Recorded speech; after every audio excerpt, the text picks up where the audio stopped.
Well, thank you, Dulcie, and thanks everybody for coming. Boy, they just turned the lights on. Boy, we don't even, you're gonna have to make noise every now and then and we'll know that you're there, because right now we can't tell.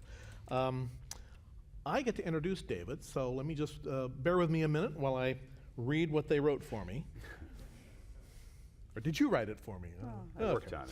David Folkenflik has been NPR's media correspondent since 2004. He previously covered media and politics for the Baltimore Sun and edited the 2011 book Page One, Inside the New York Times and the Future of Journalism. He's covered Murdoch and News Corp extensively and has been a frequent commentator on the hacking scandal in both the US and the UK. His new book is Murdoch's World, The Last of the Old Media Empires. It's great to have you here, David. Thanks very much for having me here. Back in Southern California. I'm back in my home. You know, before we try to answer the question, did Rupert Murdoch save journalism? And that's really before you try to answer the question, because that's why you're here. Let's journalism hashtag, right? Yes. Let's set the stage just a little bit. You've covered the media for 10 plus years before NPR at the Baltimore Sun, as we said, and covering the media means covering Rupert Murdoch, covering US media. Rupert Murdoch and company did not cooperate in this book project. How far did they go to stop you, if at all? Nothing reprehensible. They decided, after taking some months to think about my inquiries and requests, probably a year ago now, decided not to participate. I'd asked to speak to Mr. Murdoch and his family members and senior executives, and they said no thanks. And they cited a number of reasons. There are these criminal proceedings happening in London that are pretty real and are of some of their top former lieutenants there. Which we'll get into. Which we can get into. There was a book in which they offered great access to a very lively magazine writer, Michael Wolff, who's now with USA Today and The Guardian, and they felt burned by the extent to which they revealed themselves to him. But they were also concerned about what a look in the wake of the hacking scandal might look like, not with legal implications, but just in terms of public look. So there were a number of executives of various arms and outlets in the larger Murdoch realm said, we'd love to talk to you, we can't, the words come out from the big dogs. I had set up to talk with one of the most senior executives within the corporation, and within 24 hours of our long-planned interview, he got a call from one of Murdoch's top aides and said, you cannot do this. Now, luckily, having walked this beat for a while, having done a lot of stories, I not only had a reservoir of knowledge and of interviews banked up, but I also persevered with a lot of very senior figures and a lot of people from the reporter level up to the top executive ranks, and was able to get them not only to talk to me, but rather patiently walk me through a lot of key moments, I think, in the story I try to tell in the book. So for the most part, your pets are still alive and all of that. Things are okay. No. Okay. Well, that's good. That's always a good sign. So you make the case in the book that Rupert Murdoch's impact on media almost can't be overstated. So I know most people here are familiar with him, but what's the short version? Why should we care about Rupert Murdoch? Well, I think that Murdoch is pretty unquestionably, at the moment, and for the last several decades, been the most influential and important media figure in the English-speaking world. You have a guy whose holdings, and it's now split in two, but it's a publicly traded company that he's run, and yet he runs it like a family concern. With reason. He's structured in such a way where he and his children essentially control almost a pure majority of votes in such a way where it's impossible to hold them in check. But they have holdings that span 6 continents. The company controls 65 to 70% of major newspaper circulation in his native Australia.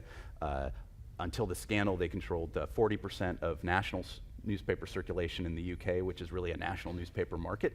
That's now down to about 36, 38%, but that's still, in American minds, quite astonishing. The most powerful private broadcaster in the UK in what's called Sky, or B-Sky B, Fox News here, FX, The Simpsons, the list goes on and on. Wall Street Journal, the New York Post. He shapes politics and public perceptions, particularly through his newspapers plus Fox News, at both a high and a low level, these mass market tabloids that we can talk more about, that reflect his populist center-right kind of Reagan Democrat sensibility, and the way in which he reaches elites and decision makers and thought influencers through papers like the Wall Street Journal and the Times of London and the Australian. So he's playing a sophisticated game both to influence public policy, to show the connection that he has, to make money, and also to keep making money by influencing people in powerful positions to help him on his more lucrative side, the Foxes of the world and the Skies of the world. Well, luckily, in going about your book, you had some really colorful characters to work with, and no more colorful than Rupert himself. You talk about him that he's really bigger than any one country. He got citizenship here so that he could get involved in television here. And like I said, he's a man of the world, but yet he's still kind of motivated. In reading your book, it seems like he's motivated a lot by past and present allegiances to family. Sure. Is he a daddy's boy or a mommy's boy, or what's the? I think he's his own man, but I would say that. But family is important. Family is hugely important to him. He is, as you say, in some ways beyond borders. He's both a creator. I mean, he saw opportunities. He took these sort of weaker television stations in all these markets and strung them together at a time when people thought that they, weren't valuable, into a network that became the most popular in the country for many years. He did similar thing in Britain where he wasn't awarded one of the early first satellite television channels for Britain, and so he beamed up a satellite from studios in Luxembourg and beamed it down from a different satellite in the sky and got people a relatively inexpensive satellite dishes they could put at their homes, and the Brits kind of this blew their minds. They said, well, we didn't say you could do that, and he said, well, I don't care. And that's one of his real hallmarks is he creates, he innovates through circumvention, and it's kind of admirable. I mean, I think offerings are much better in both countries as a result, but the fine observance of the niceties of the law and regulation is not his fine suit, strong suit. But well, it seems like he likes to also tweak authority. That's absolutely. He likes to needle the elites. Where does that come from? Well, you mentioned family, and that's got it exactly right. His father was a very respected political journalist in Australia, and he was the guy who revealed, if you recall the movie Gallipoli back in the days when we were allowed to like Mel Gibson movies, it was about this terrible ill-fated campaign in World War I where British commanders were sent, Australian and New Zealand troops to the slaughter. And his father wrote this missive, essentially, to the leading Australian political figures, saying what had happened, that the Australians had been betrayed by their colonial overlord, in a sense, in doing this. And this helped forge a sense of identity as Australia worked its way toward independence and nationhood. He got some of the details wrong, as Rupert Murdoch later acknowledged, but it propelled Keith Murdoch, his father, to fame, and Murdoch, many years later, formed a production company to make sure that movie got made in a way to cement his father's reputation as well with the younger generation.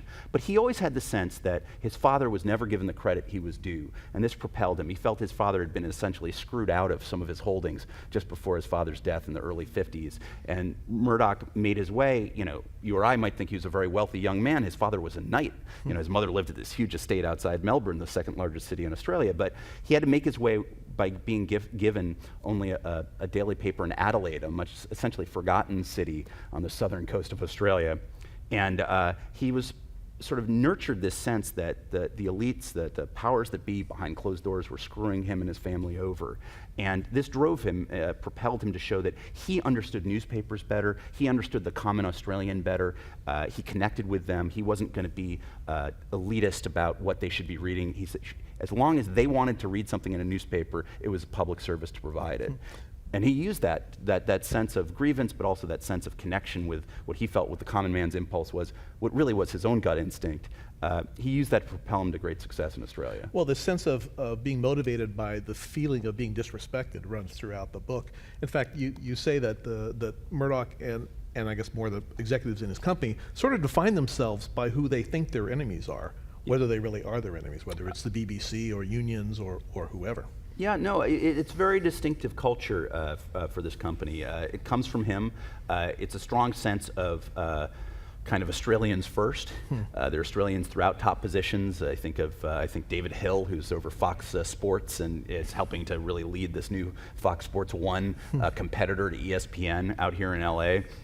He's an Australian. Col Allen, who's the head of the New York Post, is an Australian. Robert Thompson, the new head and CEO of News Corp, the slimmed-down newspaper branch of the family's holdings, who was before that the top editor at the Wall Street Journal. He's an Australian, and he also has some Brits in there as well. But it's a very interesting mix, and I sort of talk about this under the rubric of mateship, which is kind of an Australian notion of fraternity that transcends anything